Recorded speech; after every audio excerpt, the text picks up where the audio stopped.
नमस्कार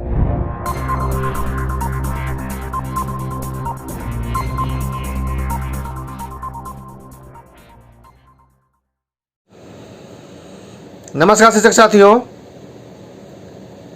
आप लोगों का लगातार फ़ोन आ रहा है कि सर आज सचिवालय गए थे तो क्या हुआ, सर जल्दी से बताइए। कई लोग लगातार फ़ोन कर रहे हैं। तो भाई अभी हम घर पहुंचे हैं और पहला संवाद आप ही लोग से कर रहे हैं कि क्या आज सचिवालय में हुआ। देखिए, हम लोग गए थे तो सर से मुलाकात हुई, लेकिन काफ़ी बिजी थे। तो हम लोगों को सर ने बोला कि आप लोग आधा घंटा इंतज़ार कीजिए, आप लोगों से विशेष रूप से बात करनी है, तो आप आधा घंटा रुकिए, क्योंकि वीसी में बिजी थे और उनको वीसी में जाना था। तो आधा घंटा हम लोग इंतज़ार किए। देन उसके बाद सर हम लोग को बुलवा के सारा मुलाकात हुई। और मुलाकात में जो मुख्य जो बातें थी कि बस एक सवाल कि सर जो बची हुई सीट है उस पे काउंसलिंग का डेट कब निकालेंगे, स्पष्ट रूप से मैंने पूछा। और हमने कोई बात नहीं पूछा कि सर सेकेंड राउंड में बची हुई 1100 का करेंगे या टोटल का करेंगे। तो सर ने बोला कि सेकेंड राउंड की जो बची हुई 1100 नियोजन इकाई का जो काउंसलिंग जो करनी है उसको तो पहले हम लोग करते हैं, और उसके बाद कैंसिल हुआ है और तमाम तरह का जो चीज़ें हैं उसको हम लोग देखते हैं। तो हम लोगों ने बोला कि सर आप तो पिछले शुक्रवार को बोले थे कि बाकी जो सीट है उसकी भी गणना करके और सब एक साथ कंबाइंड करेंगे। तो सर ने बोला कि हाँ, उस पर भी हम लोग देख रहे हैं, उस पर भी विचार चल रहा है और देखते हैं कितना हो पाता है। और एक और सर बोले कि मुख्य जो बात बोले कि भाई उसके बाद कोई हम काउंसलिंग नहीं करने, मतलब स्पष्ट रूप से नहीं बोले, लेकिन उनका बोलने का तात्पर्य यही था कि ये जो काउंसलिंग होगी लास्ट काउंसलिंग होगी, जितना सीट पे काउंसलिंग होगा सो होगा, उसके बाद वो सारा 7वें चरण में शिफ्ट हो जाएगा। तब हमने सर को बताया कि सर कई जगह तो एक बार भी काउंसलिंग नहीं हुआ है और कई जगह कैंसिल हुआ है जहाँ पे अभ्यर्थी भी सिर्फ वहीं पे आवेदन किए थे। उस परिस्थिति में क्या होगा। तो सर एक और बात कहे कि हमारा विचार है, सर ने बोला कि कम से कम 2 बार काउंसलिंग हम करेंगे जहाँ पे नहीं काउंसलिंग हुई है। तो हमने बोला कि ठीक है, तो आती उत्तम है सर कि एक बार आप कर लीजिए, उसके बाद जो बची हुई सीट पे दोबारा कर लीजिए, 2 बार ही कर लीजिए। तो ये बातें हुई, लेकिन जो मुझे लग रहा है कि जो स्थिति बन रही है शिक्षा मंत्री द्वारा, जो लग रहा है कि जो सचिवालय को संज्ञान में डाला गया है कि बस एक बार काउंसलिंग करना है, जितना का हो पाता है कीजिए, उसके बाद 7वां चरण में शिफ्ट कर देंगे। तो ये संज्ञान में हम लोग डाले कि भाई कम से कम सर एक बार तो जो 1100 नियोजन इकाई का आपका बचा है और जो भी कुछ कैंसिल हो उसको कर लीजिए, उसके बाद शेष जो बची होगा उसको थर्ड राउंड में आप कर लीजिए। तो सर इस बात से एग्री हुए हैं और कहें भी हैं कि देखते हैं पहले तो कितना का हो पाता है उसको कर लेते हैं, उसके बाद थर्ड राउंड का हम लोग उस पर विचार करेंगे। मतलब आप समझ सकते हैं, विचार करेंगे, हो सकता है कि वो कैंसिल वाला शिफ्ट हो जाए 7वां चरण में। एक गंभीर मसला है। तो हम लोगों ने कहा कि सर कम से कम एक बार तो जहाँ पे काउंसलिंग नहीं हुआ है वहाँ पे एक बार कर लीजिए, और बाकी जो है बची हुई जो कुछ सीट वहाँ पे नहीं भरता है या किसी वजह से कैंसिल होता है या कुछ और समस्या होती है, तो कम से कम 2 बार तो कीजिए। आपने कमिटमेंट भी किया था, कई जगह एक बार भी नहीं हुआ है। तो सर उसमें एग्री हुए हैं। और अब इस संबंध में शिक्षा मंत्री से जिसे मुलाकात करना है, हम देखते हैं कल का अपॉइंटमेंट मिल पाता है तो ठीक है, नहीं तो मंडे को तो हो नहीं पाएगा क्योंकि ज़्यादा दरबार लगता है। तो मंत्री जी वहीं रहते हैं। मंगलवार को हम लोग शिक्षा मंत्री जी से मिलेंगे और मिल के सारा बात को क्लियर करेंगे कि सर आप बोले थे कि भाई जब तक सीट नहीं भरेगा तब तक काउंसलिंग करेंगे। ये नया क्या बात आ गया कि आप बोल रहे हैं कि 1100 नियोजन इकाई का करेंगे, उसके बाद फिर देखेंगे, विचार करेंगे, सोचेंगे, तो 7वां चरण में शिफ्ट हो जाएगा। ये समस्या। तो ये सारी बातें हुई और फिर बात हुआ कि सर काउंसलिंग का डेट कब निकालेंगे। ये तो सर कब कितना सीट पे करेंगे, कब करेंगे, कितना सीट पे करेंगे और कैंसिल वाला वो करेंगे कि नहीं, ये सब बातें हुई। तो सर ने बताया कि निर्वाचन आयोग को हम लोगों ने लेटर के माध्यम से सूचना दिया है नियोजन करने के लिए कि अप्रूवल दीजिए। वो लेटर नहीं आया है। लेटर आते ही, यदि लेटर आ जाता है तो दशहरा के पहले हम काउंसलिंग कर लेंगे। यदि लेटर आने में डिले होती है तो सारा एग्जीक्यूटिव दशहरा में और छुट्टी और दीपावली में छुट्टी हो जाता है, तो फिर हम दशहरा दीपावली के बाद काउंसलिंग करेंगे। यदि 1 से 2 दिन में मंडे ट्यूसडे तक यदि लेटर आ जाता है तो हम काउंसलिंग दशहरा के पहले करा लेंगे। यदि नहीं आता है तो फिर हम दशहरा के बाद करेंगे। तो ये सब समस्या जो है, काउंसलिंग का डेट नहीं आ रहा है, ये सब समस्या है, उसको हम लोग देख रहे हैं। और दूसरा जो सवाल था कि सर चयनित अभ्यर्थियों को नियुक्ति पत्र कब मिलेगा, और ये जो दूत जांच करेगा ये कब तक करेगा सर, क्या करेगा, कैसे करेगा? आप जिला शिक्षा पदाधिकारी को क्यों दे दिए ये सारा कुछ करने के लिए? तो सर ने कहा कि भाई नियुक्ति पत्र तो तभी मिलेगा जब सर्टिफिकेट की जांच होगी। हमने बोला ठीक है सर, बरोबर है, सर्टिफिकेट की जांच कर लीजिए, कोई दिक्कत नहीं है, लेकिन कब तक जांच होगा? एक रेड लाइन तो होना चाहिए ना। उस लेटर में तो अंकित भी नहीं है। तो सर बोले कि एक मिस्टेक हुआ है हम लोगों से, वो रियलाइज़ की, क्योंकि संजय सर भाई वो एक्सेप्ट करते हैं चीज़ों को, जैसे रंजीत सर चीज़ों को समझते थे, ये भी समझते हैं। और उन्होंने रियलाइज़ किया, बोला कि ये हमारे दिमाग से स्लिप कर गया, उसमें मुझे डेट निर्धारित करना चाहिए था कि इतना डेट तक जिला शिक्षा पदाधिकारी को जो है जांच प्रक्रिया पूरा कर लेना है। तो इसमें हम करते हैं कि एक और लेटर उसमें हम बाद में ऐड कर देंगे कि इतना डेट तक जो है जिला शिक्षा पदाधिकारी जांच को कंप्लीट करे, पूरा करे, और कैसे कैसे करे उसका भी डिटेल उसमें हम डाल देंगे।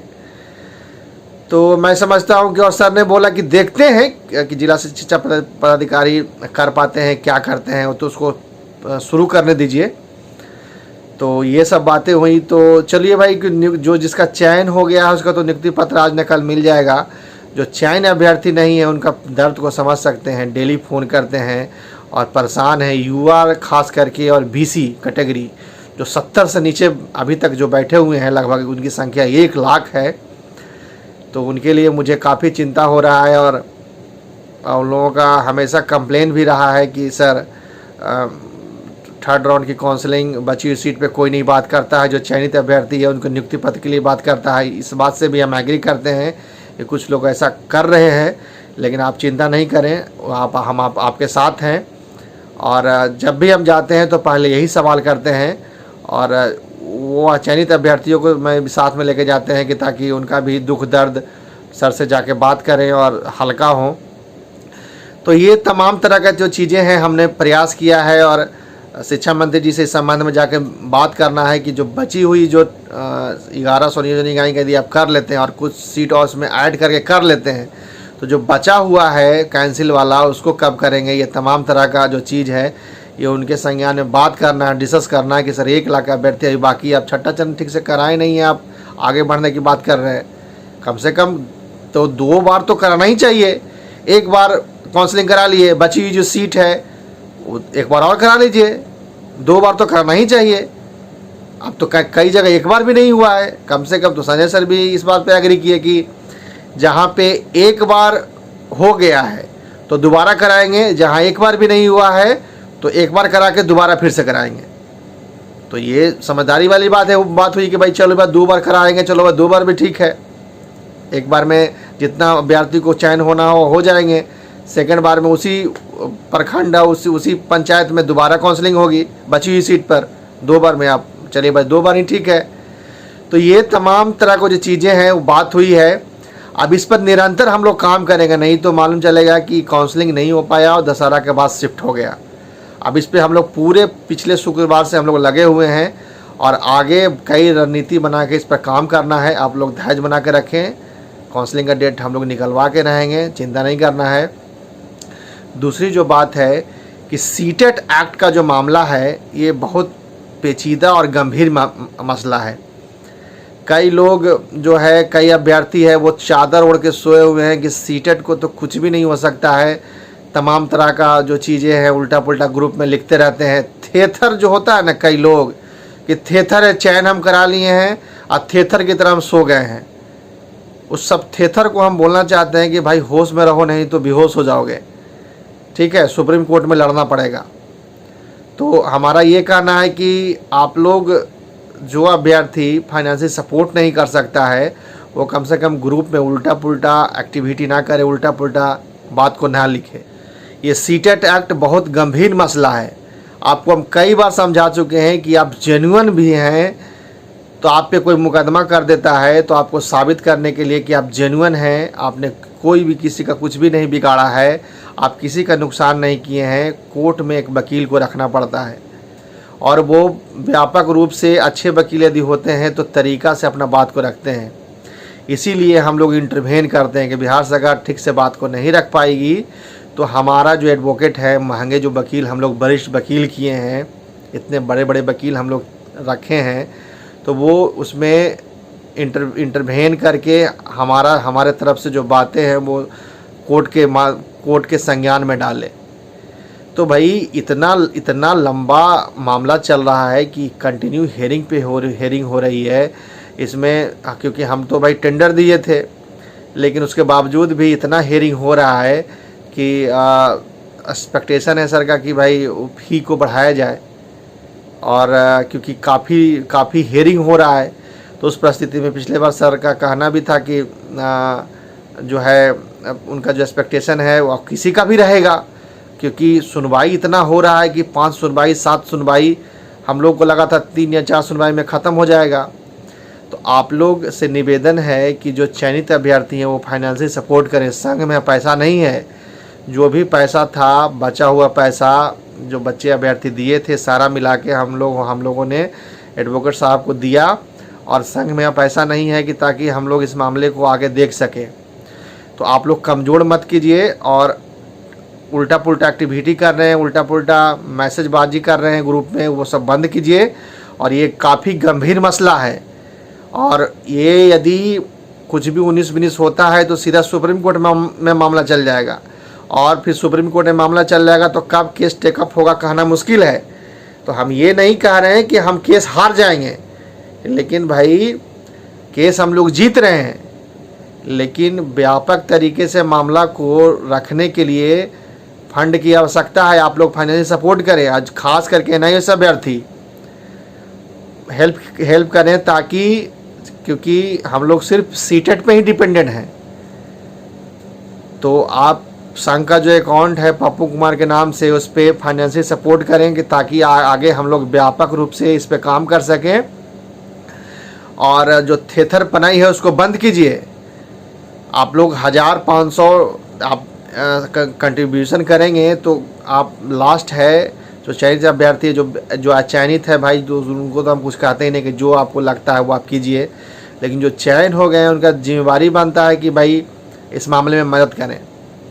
आपके लिए रात दिन आदमी दौड़ रहा है, सुबह से शाम तक काम कर रहा है, सुबह से शाम तक वकील के यहाँ सारा डिस्कशन कर रहा है, और फंड की कमी से हम लोग कमज़ोर हो जाएंगे, ये ठीक बात नहीं है। तो सभी शिक्षक साथी से निवेदन है कि फाइनेंशियल सपोर्ट करें, संघ को मजबूत करें। संघ में पैसा अब नहीं है, आगे का जो हेयरिंग है वो हम लोगों को कराना है मजबूती के साथ। और बाकी जो अभ्यर्थी जो चयन नहीं हुए हैं वो चिंता नहीं करना है, हम आपके साथ हैं, उसका प्रयास हम लोग कर रहे हैं। जल्द से जल्द काउंसलिंग का डेट निकालने का प्रयास करते हैं।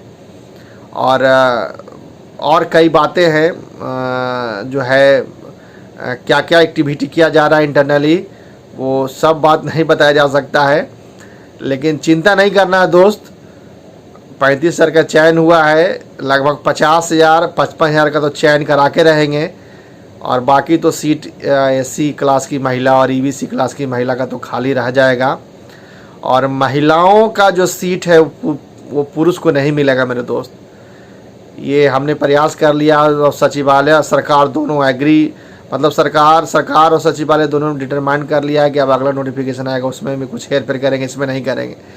तो अब इसको सरकार चाह रही है कि जितना जल्द हो क्लोज करें और आराम से जांच करें, 1 साल में, 6 महीना में, 4 महीना में, जो सरकार को जैसा दिख रहा है। क्योंकि यदि सरकार चाहती तो पोर्टल के थ्रू जांच कराती, तो खैर उसके लिए भी हम लोग संघर्ष करेंगे।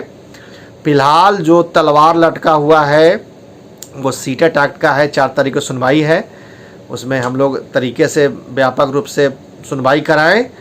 चयनित अभ्यर्थी तो इस बात को ध्यान दीजिए, और जो काउंसलिंग नहीं हुआ है बची हुई सीट पे, उस पर भी हम लोग प्रयास कर रहे हैं। तो मेरे दोस्त शिक्षा मंत्री से मुलाकात करते हैं, क्या उनका स्टेटमेंट रहता है, उसके बाद आप लोग उससे रूबरू होंगे। शुभ रात्रि।